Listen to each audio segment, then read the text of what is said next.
શું તમે મવડી એરિયામાં 80 ફૂટ રોડ અને વગર ચોકડીની આજુબાજુમાં ગેટ પેક સોસાયટીમાં બંગલો શોધો છો ને એ પણ આવા હાઈટેક એલિવેશન સાથે ને એમાં પણ 18 ફૂટના ફ્રન્ટ સાથે? તો હું આજે તમારા માટે લઈ આવ્યો છું તમને જોતી હતી ને એવી જ એક ગેટ પેક સોસાયટી કે જ્યાં કોમન પ્લોટ પણ છે, જોરદાર એલિવેશન સાથેના રેડી પોઝિશન ને અંડર કન્સ્ટ્રક્શનમાં બંગલોઝ પણ છે અને જોઈએ ને એવું જ પ્લાન સાથેનો સેમ્પલ હાઉસ પણ રેડી જ છે.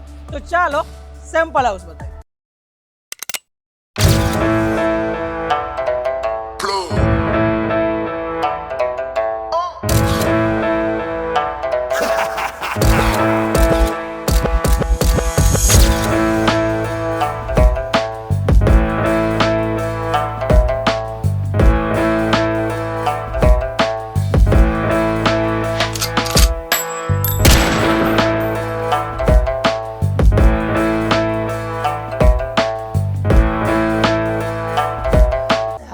સોસાયટીના સેમ્પલ હાઉસની વાત કરું તો એક ફૂલ્લી ફર્નિચર લક્ઝરિયસ બંગલો તમારા માટે સેમ્પલ તરીકે બનાવ્યો છે કે જ્યાં તમે મેઇન ગેટથી અંદર આવશો ને તો આ સ્પેશિયસ લિવિંગ એરિયા તમને જોવા મળશે કે જ્યાં આ બાજુ સુંદર મજાનું સોફાનું સેટિંગ કરેલું છે. અલગ જ આમ કહેવાય તો કે પાછળની વોલ ડેકોરેશન કરેલી છે, સામેની બાજુ જો એક્ઝેક્ટ ટીવી યુનિટનો કાંઈ લુક આવે છે અને ત્યાંથી જ તમને શોકેસ થશે તમારો આખો ફર્સ્ટ ફ્લોર. ને ત્યાંથી આગળ જો આપણે આપણા ફર્સ્ટ ફ્લોરની વાત કરીએ ને તો તમારો સ્પેશિયસ ડાઇનિંગ એરિયા તમને જોવા મળશે કે જ્યાં આ જ રીતે તમે કંઈક ડાઇનિંગ સેટઅપ કરી શકો છો.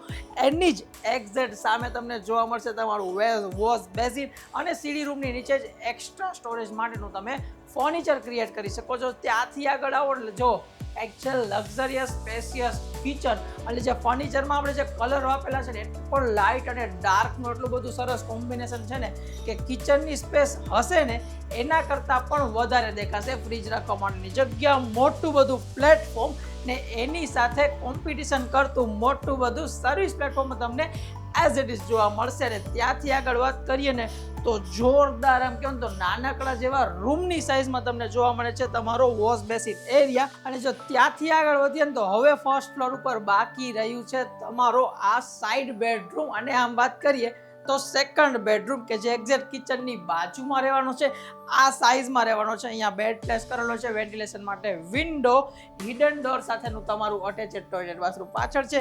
એની એક્ઝેક્ટ બાજુમાં ડ્રેસિંગની સ્પેસ આપેલી છે એ પણ સાઇડ રૂમમાં. આ બાજુ કબાટ માટેની સ્પેસ આવી જશે એટલે કે તમારો વોર્ડરોબ સેટ અને એની એક્ઝેક્ટ બાજુમાં તમને જોવા મળશે તમારો પૂજા રૂમ. અને હવે જો સેકન્ડ ફ્લોર ઉપરના બે માસ્ટર બેડરૂમની વાત કરું ને તો આ જોરદાર સાઇઝના તમને અહીંયા જોવા મળશે બંને રૂમ. એટલે બેમાંથી તમે ડિસાઈડ નહીં કરી શકો કે કયો છે તમારો માસ્ટર બેડરૂમ.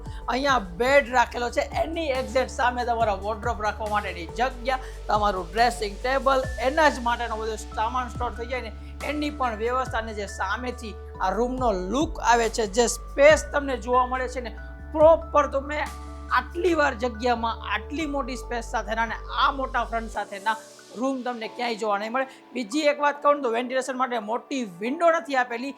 બેક સાઈડના રૂમ હોવા છતાં પણ પાછળ તમને જોવા મળશે મોટી બધી સિટિંગ બાલ્કની અને આ સાઇઝનું રહેવાનું છે તમારું કંઈક અટેચેડ ટોયલેટ બાથરૂમ. એ પણ બધા સ્ટાન્ડર્ડ ફિટિંગ સાથે તમને જોવા મળી જશે. હવે આખું સેમ્પલ હાઉસ તમે જેટલો જોયો ને તમને એક પણ વસ્તુ એવી નહીં હોય કે તમને નહીં ગમી હોય, પરંતુ આ સૌથી ચડિયાતો રૂમ કહેવાશે કારણ કે આનું ઇન્ટિરિયર જ કંઈક જોરદાર કરવામાં આવેલું છે. આ છે 4 બેડરૂમમાંનો સૌથી સ્પેશિયસ બેડરૂમ, સૌથી લક્ઝરિયસ બેડરૂમ, તમારો માસ્ટર બેડરૂમ જ્યાં બેડ પ્લેસ કરેલો છે. પાછળની બાજુનો આખો વોલ આર્ટ તો જોઈને જ એમ થાય કે આ રૂમ મૂકવાની ઈચ્છા નહીં થાય. ત્યાંથી આગળ આવો એટલે આ રહેવાનું છે તમારી વોર્ડરોબ માટેની સ્પેસ.